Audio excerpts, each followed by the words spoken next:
आइए विद्यार्थियों, अब हम पाठ 11 राष्ट्र रक्षक मराठे इस पाठ के अंतर्गत आगे के निम्न मुद्दों पर जानकारी प्राप्त करेंगे। जो निम्न मुद्दे इस प्रकार हैं: पानीपत का युद्ध, पेशवा माधवराव, मराठी सत्ता के प्रभाव का पुनः स्थापना। पिछले वीडियो में हमने पढ़ा था जैसा कि सदाशिव भाऊराव के बारे में, है ना। अब्दाली का दमन करने के उद्देश्य से नाना साहब ने अपने चचेरे भाई सदाशिव भाऊराव को अपने बड़े बेटे विश्वासराव के साथ उत्तर में भेजा। सदाशिव के पास शक्तिशाली तोपखाना था जिसका प्रमुख था इब्राहिम खान गारदी। इसके जरिए उसने उदगीर, लातूर के ज़िले में उदगीर की लड़ाई में निजाम को पराजित किया। अब आते हैं पानीपत का युद्ध। पानीपत का युद्ध सदाशिव भाऊराव ने दिल्ली जीत लिया। इसके बाद 14 जनवरी 1761 को पानी में मराठों और अब्दाली के बीच में युद्ध शुरू हुआ। गोली लगने से विश्वासराव मारा गया। यह समाचार सुनते ही सदाशिवराव शत्रु पर टूट पड़ा। गुस्से में आकर पागल हो गया और वो शत्रु पर टूट पड़ा। इस घमासान युद्ध में सदाशिवराव दिखाई नहीं दे रहे। इससे मराठी सेना का मनोबल गिर गया, वो हताश हो गए। इस अवसर का लाभ उठाते ही अब्दाली के आरक्षित जो नौजवान सैनिक थे उन्होंने मराठों पर आक्रमण कर दिया और मराठों की पराजय हुई। यहाँ पर बच्चों आप लोग देखो, इस युद्ध में महाराष्ट्र की एक संपूर्ण युवा पीढ़ी समाप्त हो गई। कई वीर पराक्रमी सरदार ने वीरगति प्राप्त की। कहा जाता है कि पानीपत के युद्ध में लगभग 1.5 लाख लोग मारे गए। एक पत्र के अनुसार ऐसा भी वर्णन मिलता है की 2 मोते गळाली, 27 मोहरे हरवल्या आणि रुपये खुर्दा किती गेल्या याची गणतीच नाही। मतलब 2 मोतिया कौन थे? अभी मैंने इसके पहले पढ़ाया, सदाशिव भाऊराव और किसके बारे में? विश्वासराव के बारे में। तो इस प्रकार बच्चों मराठों का मत था कि विदेशी अब्दाली को यहाँ शासन करने नहीं दिया जाए। क्यों? क्योंकि ये विदेशी सत्ता थी। इसके लिए मराठे चाहते थे कि हमारे देश के सभी धर्मों के राजा शासक जो हैं एक साथ आएँ और उनका सामना करें। और इसका जो इतिहास में सबसे पहले इसका बोध मराठों ने कराया कि हमारे देश में, हमारा जो भारत देश है उसका शासक चाहे किसी भी धर्म का हो, हम सभी को एक साथ उसका समर्थन देना चाहिए। इस प्रकार बच्चों पानीपत का जो युद्ध था उसके बारे में हमने यहाँ पर जानकारी प्राप्त की। अब आ जाते हैं आगे। पानीपत की पराजय का परिणाम क्या हुआ? अनेक पराक्रमी सरदार मारे गए। महाराष्ट्र की एक संपूर्ण युवा पीढ़ी समाप्त हो गई।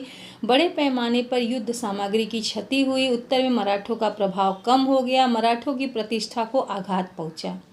अब आ जाते हैं बच्चों अगला पॉइंट, पेशवा माधवराव।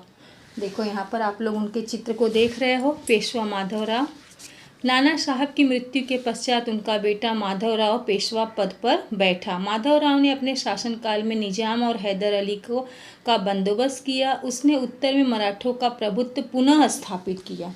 यहाँ पर देखिए उनके बारे में उनके शासन अवधि दिया है। मराठा साम्राज्य, यहाँ पर देखिए उनका जन्म 16 फरवरी देख रहे 1745 में, निधन हुआ 18 नवंबर 1772। बल्ला पेशवा थे ये। पिता का नाम बालाजी बाजीराव पेशवा, माता का नाम गोपिका बाई। इस प्रकार आगे और इनके बारे में हम जानकारी प्राप्त करेंगे। यहाँ पर देखिए आगे इनके जो प्रारंभिक जीवन काल है, इनके जीवन परिचय के बारे में हम जानेंगे। देखिए पेशवा माधवराव प्रथम, इनके कार्यकाल को दिया गया 1761 से लेकर 1772 तक। यहाँ पर इन बहुत अल्प वयस्क होने के बावजूद अद्भुत दूरदर्शिता एवं संगठन क्षमता के कारण पानीपत के तृतीय युद्ध में मराठों की खोई शक्ति एवं प्रतिष्ठा की पुनः प्राप्ति इनसे संभव हो पाई। 11 वर्षों की अपनी अल्पकालीन शासन अवधि में इन्होंने बहुत सारे कार्य किए, मराठों को एक अच्छी दिशा दी। आरंभिक समय देखो यहाँ पर मैंने इनके बारे में बताया, माता और पिता के बारे में। इनका एक छोटा भाई था नारायण राव। 9 दिसंबर 1753 को माधवराव का विवाह रमाबाई नामक बालिका से हुआ। यहाँ पर देखिए पेशवा पद की प्राप्ति। पेशवा बालाजी बाजीराव नाना साहब ने अपनी मृत्यु के पूर्व ही यह निर्णय कर दिया था कि उनके बाद अल्पवयस्क होने के बावजूद उनका बड़ा पुत्र माधवराव ही पेशवा की गद्दी पर बैठेगा तथा उसके वयस्क होने का उसका चाचा रघुनाथ राव जब तक वो वयस्क नहीं होगा उसके चाचा पेशवा की राजकार्य को संभालेंगे। इस प्रकार जब उनके रोग और निधन के बारे में यहाँ पर थोड़ा जानकारी प्राप्त करेंगे। अपने अल्पकालीन शासन में भी बड़े बड़े कार्य करने वाले पेशवा माधवराव के अंतिम उन्होंने राघोबा कष्टपूर्ण बीते। उन्हें क्षय रोग हो गया था, अपने छोटे भाई नारायण राव को उन्हें सौंपते हुए उनकी रक्षा करने के समय में भी वो अपने सेवकों का। इस प्रकार राघोबा को ने वचन दिया कि वो सदा उनकी सहायता और रक्षा करेंगे। पेशवा की साध्वी उनकी पत्नी रमाबाई पतिपरायण भी थी तथा पेशवा की रुग्णावस्था में अधिकतर उनके पास रहती थी, उनकी सेवा करती थी। अंतिम समय में जब उनका निधन हुआ, उनकी मृत्यु हुई तो उनकी पत्नी ने स्वेच्छापूर्ण अपने पति के साथ सती हो गई। आइए बच्चों देखिए यहाँ पर अगला पॉइंट हम लोग देखेंगे क्या है, मराठी सत्ता के प्रभाव की पुनः स्थापना। इसके पहले हम लोग पेशवा माधवराव के कुछ कार्यों के बारे में यहाँ पर जानेंगे। माधवराव निष्ठावान, परिश्रमी, संकल्पशील और जनता के प्रति जागरूक शासक थे। उसने निजाम को पैठन के समीप राक्षस भुवन में और हैदर अली को श्रीरंगपट्टन के निकट मोती तालाब नामक स्थान पर पराजित किया। प्रजा को न्याय दिलाने के उद्देश्य से उसने न्याय व्यवस्था में सुधार किया। उसने तोपों और गोला बारूद बनाने के कारखाने खोले। सिक्के ढालने के लिए टकसाल का प्रबंध किया। ईस्वी सन 1772 में माधवराव पेशवा की मृत्यु हो गई, जिससे मराठी राज्य को बड़ी हानि हुई। आगे आते हैं, यहाँ पर देखिए कमजोर हुई पेशवाई। माधवराव जैसे पराक्रमी पेशवा की असामयिक समय पर मृत्यु हुई। इसके बाद 2 पेशवा अल्पायु रहे। पेशवाई को गृह कलह ने ग्रस लिया मतलब निगल लिया। अटक के पार झंडा फहराने वाला रघुनाथ सत्ता की लालच में अंग्रेजों के साथ मिल गया।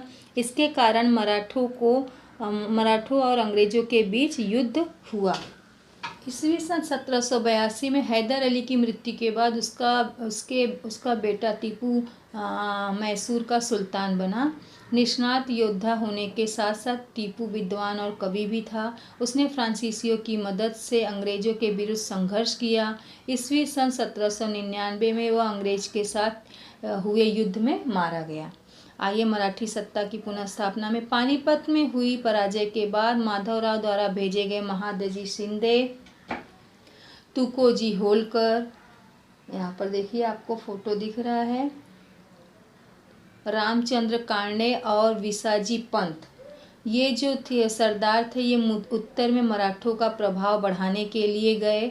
इन सरदारों ने जाट, रुहेले और राजपूतों को पराजित किया। देखिए बच्चों यहाँ पर आप लोग देखोगे जो उनके लगातार शत्रु थे उनको उन्होंने पराजित किया। मुगल शासक शाह आलम को अपने संरक्षण में दिल्ली की गद्दी पर बैठा दिया। इस प्रकार उत्तर में फिर से मराठों की सत्ता स्थापित हो गई। पानीपत के युद्ध में मराठों को प्रचंड हानि हुई थी, बहुत ज़्यादा। प्रचंड हानि होना मतलब बहुत ज़्यादा हानि हुई थी। अब्दाली की सेना को भी क्षति पहुंची थी। पानीपत के युद्ध में विजय प्राप्त होने के बावजूद अब्दाली को बहुत बड़ा आर्थिक लाभ नहीं हुआ था। युद्ध जरूर जीता था लेकिन उससे बहुत ज़्यादा लाभ नहीं हुआ था। अथवा उसके उत्तराधिकारियों ने भारत पर फिर से आक्रमण करने का साहस नहीं किया।